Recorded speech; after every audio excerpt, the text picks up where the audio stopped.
Hello, everyone, and welcome to BodyBags. I'll be your reviewer for today. I'm Lonnie from Tyrrell and Tats, and I wanted to talk about this really good mini series I've watched just a short time ago. And yeah, this is from 2016 by the BBC. Before BBC, when they were still doing some good content, before they decided we needed, to switch up Anne Boleyn and and let's bring back David Tennant, to play Doctor Who just so we can shame him and stuff like this. But anyway, yeah, this was a really good 6 hour miniseries, and it is called The Living and the Dead. And oh my gosh, I'm going to try to keep it short, but I'm going to probably be getting into a little bit of a little tangent here in a minute. But first of all, I'll just tell you honestly, this is a genuinely good miniseries. It's got a good story. Um, who's the creator of it? Series creator Fart Ashley Pharoah. I think that's how you say it. And this is just a genuinely good story. And even though it is a 6 hour miniseries, I promise once you start watching it, you will get pretty wrapped up in it. It's really engaging.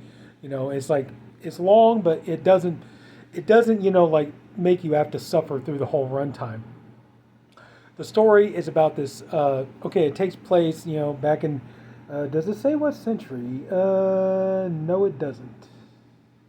But it's obviously you can tell it's kind of like back in the olden times and stuff. Um, so anyway, so the story is about this psychologist named Nathan, this character here, and his mother died, and he has to go to this small village with his wife Charlotte.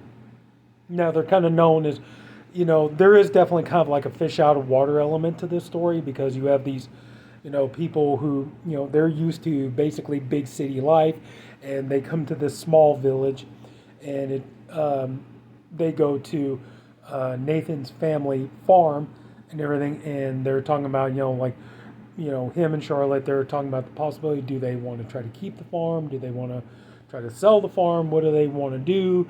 And everything else, and it turned out that, they're discussing it, like trying to figure out what they want to go with. And it turned out that the family farm was a main source of, supplies and food and everything for the people in the village. It's a very small village that they're living in. And so they're discussing it and stuff. And Charlotte decides she would very much like to try to run the farm, and kind of, with it, kind of stick with it and run the farm and all this kind of stuff. And they're like, okay. So one thing you're going to notice that is evident pretty quickly in this story, and it's amazing, is the chemistry between Nathan and Charlotte is fantastic. They are a great married couple, and they work off of each other really well. You could tell that they help each other, they support each other, and it's just great. You don't really, especially in this day and age, a lot of movies and TV shows, you don't really see characters with that kind of chemistry anymore. They don't, especially like, a lot of movies and TV shows, male, female characters, they just, there's just no connection anymore. So anyway, so they decide that they're going to try to, start working on the farm and everything else, and kind of continue on the tradition of Nathan's parents, that they would keep this village, with food and fruits, vegetables, things like that through the winter and all this kind of stuff. And so they go to the village people, and Charlotte. One thing I will say that I think anybody would, if you see the way Charlotte goes into, like goes into this village and everything, and the way she carries herself and introduces herself to everybody, and she explains to everybody, look, it's like we're gonna try to get the farm up and running, and I'm new to this, and I admit I don't know everything, but I'm going to do my best to learn. I'm going to work really hard, and if everybody will be patient with me, we're going to get the farm up and running again, and just put a little bit of faith in me, and you won't be disappointed.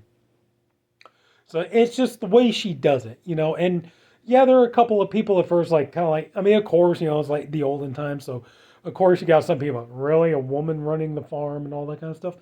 But, when she starts getting in there, she starts working with everybody and she starts doing this stuff. And, it doesn't take long for the people to be like, wow, man, it's like she makes you want to do it for her. She does have great leadership skills. Now, meanwhile, you have Nathan, who, at first he wants to just help his wife run the farm and stuff like this, but it's not long at all because he's a psychologist. They start, well, you're a doctor. Can you kind of like come along and check people out and look at people and stuff like this and help people who are sick? Excuse me. And so Nathan's like, I'll do the best I can. And so he starts tending to patients and stuff. And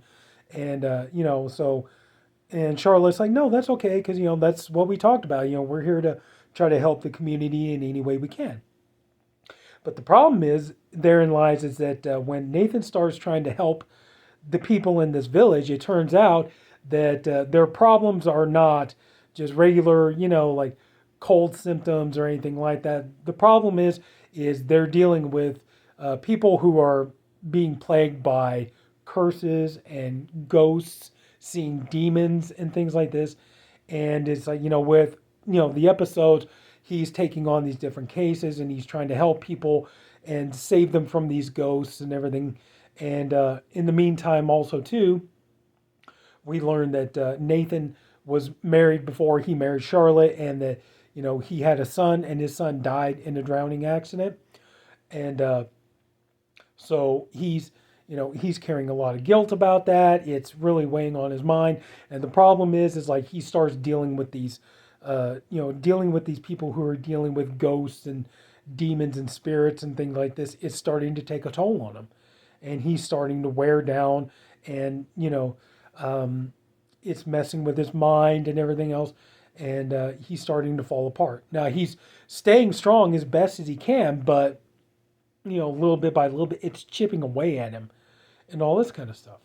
And so, he, like, he's working really hard, but, like I said, he's falling apart mentally and everything, and is starting to really take its toll on him. And, they're trying to drag him down to destroy him. The evil spirits and everything else, they want to destroy him. They want to basically claim his soul, pretty much. And so while this is going on, Charlotte, she sees that, she's trying to support him in every single way she possibly can. And she understands that, Nathan lost a son. It was devastating to him. And one of the things that she really wants to do, she wants to give him a child. And they're working on it. They're trying to get pregnant. But, she sees that her husband is, falling into despair. He's starting to lose his mind and everything else. And, everybody well, not everybody, but a lot of the people start to say that, honestly, like she should just give up on him. That he's getting to the point he's a lost cause, and like there's no way she can save him. She should just basically cut her losses, let him go, and start over. And one of the things that I think, okay, obviously this series was created by a woman. The episodes and were primarily written and directed by women and stuff like this. So you have this female character, and I will say, in my opinion, Charlotte in this TV series is absolutely one of the best female characters I've seen written in a TV show in a long time. She is, she is trying so hard. It's like she is working, trying to get this farm going, and she's, doing everything she can to win everybody's respect, and she's doing a great job of it. And everybody's like, and that's the thing, like, okay, this is what I meant when I said I was going to get on a tangent. A lot of the times nowadays, like, especially with a lot of these movies and TV series and stuff like this, when they do these feminist movies and shows and stuff like this, a lot of what they do is they create these characters, these female characters, and they just imbue them with the worst personality traits that any person could have. They make these characters so unlikable, unsympathetic, unrelatable. They just, and and this is what they push in a lot of these feminist movies now. They're telling, here are these women who are just to hell with everybody, just be selfish, be narcissistic, just care about nothing and nobody but yourself.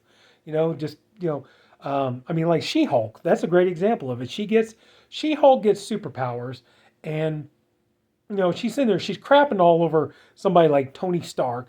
Now, granted, Tony Stark, when he first was getting ready to become Iron Man, yes, he was a narcissistic billionaire, kind of playboy. All he cared about was his money and stuff like this.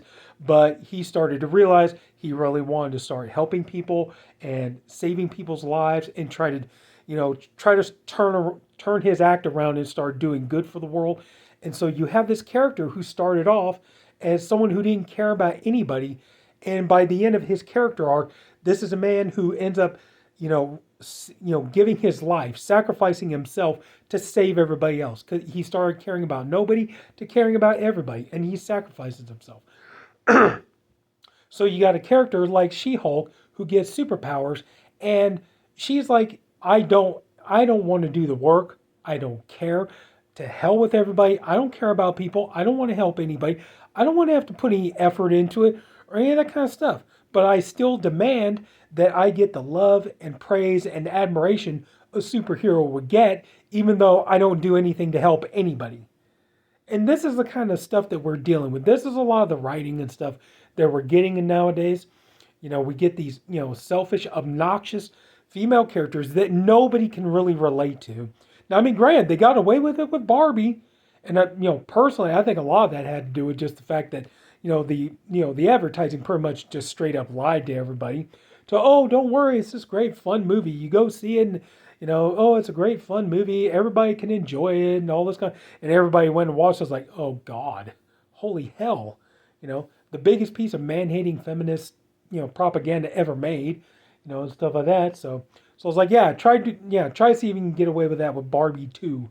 We'll see how that goes. But anyway, but that's the thing though. In this series, and that's like another thing too. Like thinking about Barbie, like, well, I admit it bothers me. Like in the final act of Barbie, that Barbie and Gloria are basically telling the women in Barbie Land, like, here's the thing.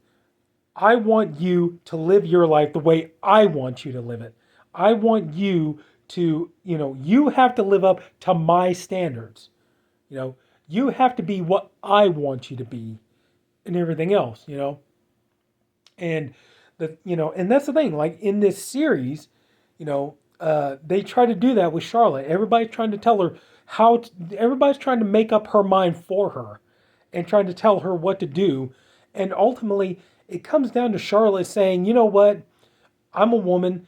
I make my own decisions. Good or bad, right or wrong, I make my own decisions. And, she decides that she's going to live up to her obligations. She's going to take responsibility like she's been doing. She promised she was going to run this farm to help the people, to help the people in the community, to give back, and to help people from going hungry and everything. And she's going to live up to that. She decides that Nathan is the man that she loves. She's always loved him. She will continue to love him. She doesn't want to give up on him. And so she fights to try to win him back, to try to pull him back from the demons and the ghosts and everything, and try to save him. And that's an amazing character arc. Like I'm watching this TV series, and I think honestly, if you watch this too, you would watch this and be like, damn, Charlotte, they always talk about girl bosses. Charlotte in this miniseries, now that's a freaking girl boss right there. Okay? It's like she makes up her own mind and she decides she's going to do what she wants. Good or bad, right or wrong. It's her decision. She's going to go with it. To hell with what everybody else thinks. And to me, like that's more, like strong woman character. And it makes her more relatable. But anyway, this miniseries it's amazing. It's got a great gothic atmosphere to it. I think you could tell by looking at it. But honestly, I definitely recommend this. Like I said, you're gonna have to wait until you got some time on your hands because it is a 6-hour miniseries. But at the same time, like I said, you're not gonna be regretting it. 6 hours long, but it definitely holds your interest the entire way.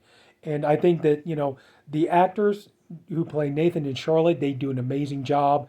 They go well together. It's, like I said, it's really nice because you don't see that much in movies or television. And like the best example that I can give of recent times is Patrick Wilson and Vera Farmiga in the Conjuring movies. To see a husband and wife duo with a great, the way they work off of each other. I keep saying the word chemistry, but that's about the only thing I can think of. It's just these two people work so well off of each other, and they're in love. Like you get the sense that they're in love and that they're there for each other and they want to help each other and stuff like this. And I can't recommend this miniseries enough. I really do.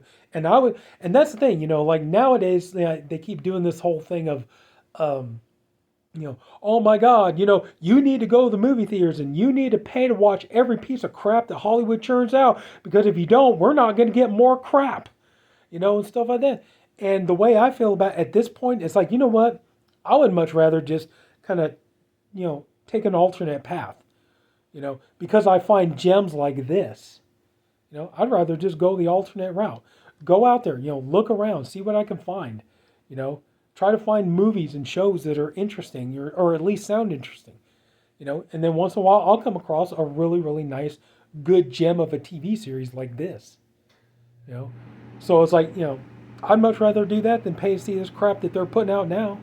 So that's just me. But anyway, yeah, The Living and the Dead. I'm sorry, I know I've been going on for quite a while, but The Living and the Dead, I can't recommend this enough. It really is a genuinely good series. Like I said, great haunting kind of ghost story, haunting atmosphere and everything else. Great character development. I highly recommend it. So that's it. So if anybody took the time to watch all of this, and I appreciate you guys. Unfortunately, my videos always tend to run long, but if anybody took the time to watch all this, I thank you for doing it. I appreciate you for doing it. I honestly hope you enjoyed the video. If you did, could you please leave it a like? If you haven't already, please subscribe to the BodyBags channel. We have a different reviewer, one for every day of the week. I'm the Saturday reviewer, and this is awesome, man.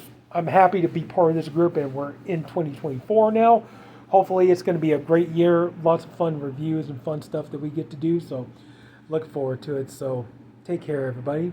Have a good night, and I'll see you all later. Bye.